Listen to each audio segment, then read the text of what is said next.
ផ្លែទុរេនស្រស់នៅក្នុងប្រទេសអាមេរិកនិយាយរួមទៅប្រទេសណាក៏ដោយបងប្អូននិយាយទៅយើងដាំដុះអត់បានណា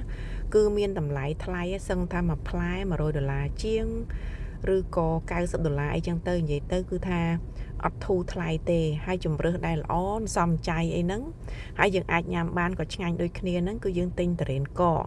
ហើយបកកនេះគឺគេនាំចូលពីប្រទេសថៃបងប្អូនអរគុណហើយយកមកលក់ទាំងមូលទេបងចាគឺគេដាក់កកហើយបើថាយើងចង់ញ៉ាំ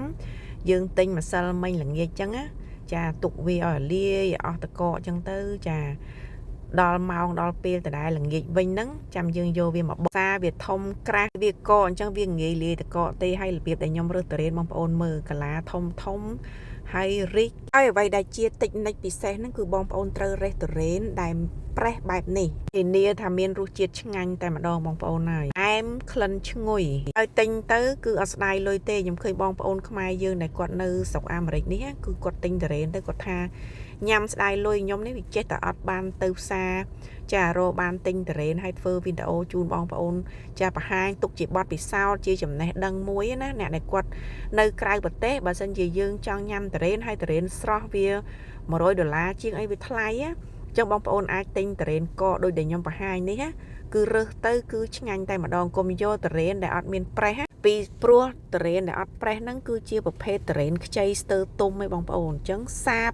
អត់ឆ្ងាញ់ទេហើយអត់មានក្លិនទុរេនទៀតបងប្អូនមើលនេះទុរេននេះខ្ញុំទិញឯងបងប្អូនចាហើយអានេះខ្ញុំមិនបានទៅផ្សារទិញខ្លួនឯងណាបងប្អូនចាគឺប្អូនខ្ញុំគាត់ទៅផ្សារហើយគាត់ខលសួរថាឥឡូវឃើញទុរេនគេលក់ធូរថ្លៃអញ្ចឹងណាខាងខ្ញុំនេះគឺទុរេនកកហ្នឹង$1.99ទេយើងថាមួយផោន$2ចឹងណាហ្នឹងហើយអានេះទិញទៅខ្ទង់ប្រហែលជាអស់10និយាយទៅខ្ទុកដោះ$15អីទេគឺអត់ថ្លៃទេហើយគាត់សួរខ្ញុំទៅគឺខ្ញុំរៀបរាប់ប្រាប់គាត់ថាទុរេនហ្នឹងទិញរកអាណាខ្លែបធំរៀងប្រេះអញ្ចឹងណា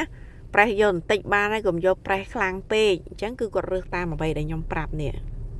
ងប្អូនឃើញល្អហើយនិយាយទៅឈ្ងុយខ្លាំងមែនតើណាទុរេននេះគឺថាវាចាស់ហ្មងមិនមែនប្រភេទទុរេនខ្ចីទេចា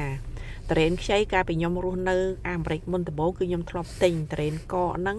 អត់មានប្រេះចឹងទេគឺទុរេនខ្ចីគេបេះហើយគេយកទៅបកកលក់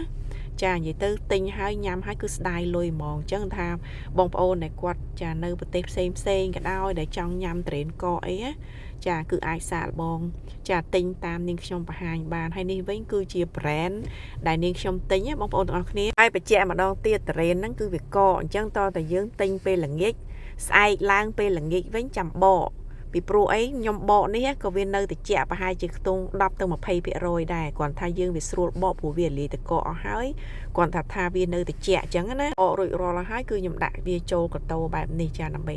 ក្លាសេនៅក្នុងទូតិចទៅគ្រួសារខ្ញុំគាត់មកពីធ្វើការម៉ោង1ម៉ោង2យប់គឺគាត់អាចយកញ៉ាំបាន